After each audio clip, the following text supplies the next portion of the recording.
Have you ever heard that old saying? The one your grandparents whisper about. If someone knocks on your door at exactly 3 in the morning, you must never, ever answer. They say at that hour, the knock is never from the living. I always thought it was just a silly superstition, a story to scare kids.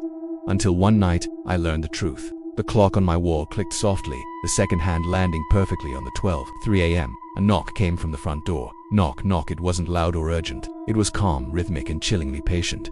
Before my mind could even process it, a voice drifted through the wood. "Son, open the door." My blood ran cold. It was my mother's voice. That same gentle tone, the same tired warmth she always had.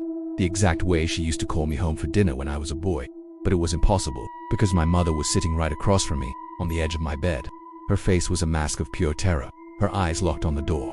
She mouthed the words, her voice a strangled whisper. "Don't answer." The voice outside paused, as if it heard her. Then it spoke again, this time slower, almost pleading. "Why are you scared?" "I just want to come inside." My hands trembled as I took a hesitant step forward. The air in the house grew heavy and frigid, like the world outside had vanished. The voice changed again. It wasn't angry or loud, just wrong, twisted, just open at once. My curiosity got the better of me.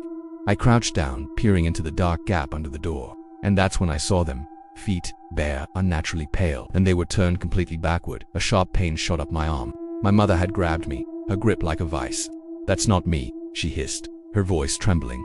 "If you open that door, it will remember you." The knocking stopped. A deafening silence fell over the house. Then a new sound began. Scratching, long, sharp nails dragging slowly down the wooden door from top to bottom.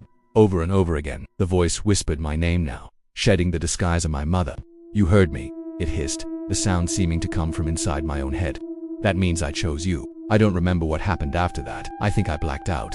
Sunlight streaming through the window woke me up. For a blissful moment, everything felt normal. Then I saw the flashing lights outside.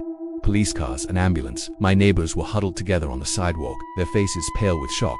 The ambulance was parked right in front of the house, 3 doors down. I later learned that at exactly 3 a.m., the man who lived there had opened his door after hearing a knock. His frantic wife told the police he claimed the voice sounded just like his sister who had passed away years ago. They found him just outside his front door, standing. His eyes were wide open but vacant. His mouth was stretched into a silent, horrifying scream, as if his jaw had shattered from the force and his feet were turned backward. The official report said it was a sudden cardiac arrest. The elders in the neighborhood just shook their heads and said nothing. That evening, my mother lit incense and whispered prayers I didn't understand. Just before I went to bed, she looked me straight in the eye and said one last thing. "If you hear a knock tonight, no matter whose voice you think you hear, remember this." She leaned closer. "The dead don't knock. They're invited." That night, as the clock ticked towards 3, I lay frozen in my bed. At 2:59 a.m., I heard footsteps in the hallway, right outside my bedroom. They stopped, waiting.